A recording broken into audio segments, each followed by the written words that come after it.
बिस्मिल्लाहिर्रहमानिर्रहीम। इस वीडियो के अंदर हम आयोनाइजेशन ऑफ वीक एसिड्स और बेसिस के बारे में पढ़ेंगे और हम देखेंगे कि किस तरीके से ये सोलिबिलिटी ऑफ ब्लड ड्रग्स के ऊपर एक्ट करती है।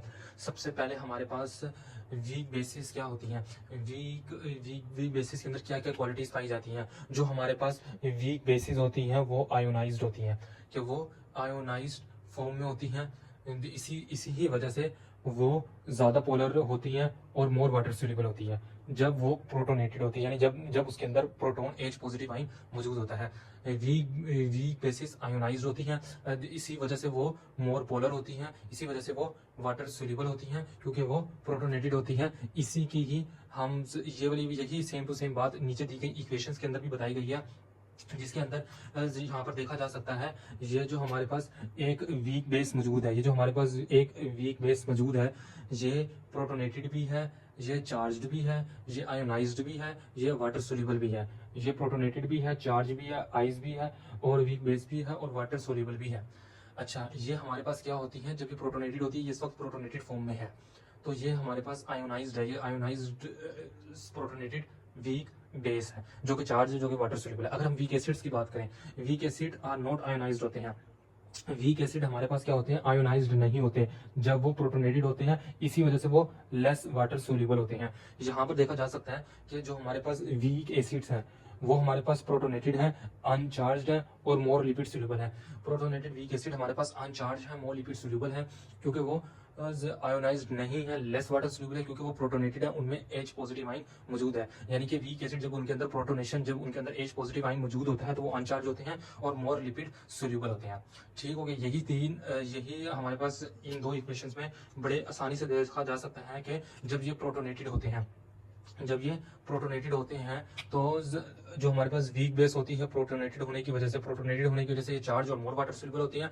लेकिन जब ये अनप्रोटोनेटेड हो जाते हैं, यानी इसमें से जब H पॉजिटिव प्रोटोन निकल जाता है तो यही वीक बेस अनचार्ज हो जाती है और मोर लिपिड सोल्यूबल हो जाती है, यानी कि अनचार्ज हो जाती है, यानी इसमें से चार्ज निकल जाता है। अब ये कोई भी ऐसी मशीन जिसके अंदर चार्ज नहीं होता वो लिपिड सोल्यूबल मैक्सिमम होती है। अगर हम प्रोटोनेटेड वीक एसिड की बात करें, प्रोटोनेटेड वीक एसिड की बात करें तो ये अनचार्ज होती हैं और मोर लिपिड सोल्यूबल होती हैं। और इसके अंदर ये है जब अनप्रोटोनेटेड हो जाती हैं, जब इसमें से हाइड्रोजन आयन निकल जाता है तो ये पीछे अनप्रोटोनेटेड हो जाती हैं, वीक एसिड हो जाती हैं, अनप्रोटोनेटेड हो जाती हैं, वीक एसिड हो जाती हैं, चार्ज हो जाती हैं और मोर वाटर सोल्यूबल हो जाती हैं और मोर वाटर सोल्यूबल हो जाती हैं। ये पीछे अनप्रोटोनेटेड वीक एसिड चार्ज हो जाती हैं और मोर वाटर सोल्यूबल होती हैं।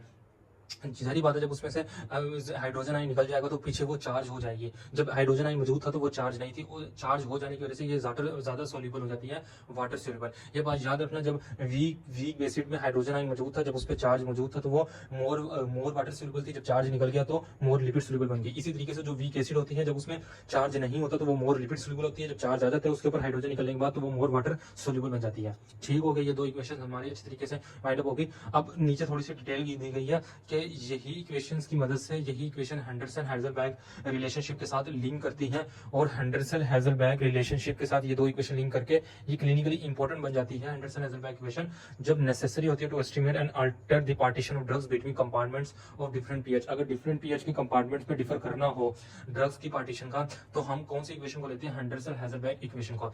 इसकी एग्जांपल ऐसे ले लो कि ज्यादातर जो ड्रग्स होती हैं वो फ्रीली फिल्टर्ड होती हैं, ग्लोमेरुलस में आसानी से फिल्टर्ड हो जाती है। Most drugs are freely filtered at the glomerulus, वो ग्लोमेरुलस में आसानी से आ जाती हैं। कहाँ से आ जाती हैं, वो बोमेंस कैप्सूल से होते हुए ग्लोमेरुलस में आसानी से आ जाती हैं। लेकिन जो लिपिड सोल्यूबल ड्रग्स होती हैं can be rapidly reabsorb from the tubular urine. जो लिपिड सोल्यूबल ड्रग्स होती हैं वो जल्दी से रीअब्सॉर्ब होती है फ्रॉम द ट्यूबुलर यूरिन से, वो ट्यूबुलर यूरिन से रैपिडली रीअब्सॉर्ब हो जाती है। जबकि लेकिन जो लिपिड सोल्यूबल ड्रग्स होती हैं, जो लिपिड में सोल्यूबल होने वाली ड्रग्स होती हैं वो बड़ी तेजी से रीअब्सॉर्ब हो जाती है फ्रॉम ट्यूबुलर यूरिन से। जो ज्यादातर ड्रग्स होती हैं वो फ्रीली फिल्टर, आसानी से फिल्टर हो जाती है ग्लोमेरुलस में। लेकिन जो लिपिड सोल्यूबल ड्रग्स होती हैं वो रैपिडली, बड़ी तेजी से रीअब्सॉर्ब होती हैं फ्रॉम द ट्यूबुलर यूरिन से। ठीक हो गया। अगर हम सारे पूरे टॉपिक को जल्दी से माइंड अप कर ले तो इसके अंदर सबसे पहले हम ये देखेंगे कि जो ionization of weak acids and bases होती हैं, इनके अंदर वीक बेसिस होती हैं वो ज्यादा आयोनाइज्ड होती हैं, वीक दी बेसिस ज्यादा आयोनाइज होती हैं क्योंकि उसके अंदर चार्ज होता है। क्यों वो पोलर होती है, चार्ज होने की वजह से वो पोलर होती है, ज्यादा वाटर सोल्यूबल होती है जो वो प्रोटोनेटेड होती है।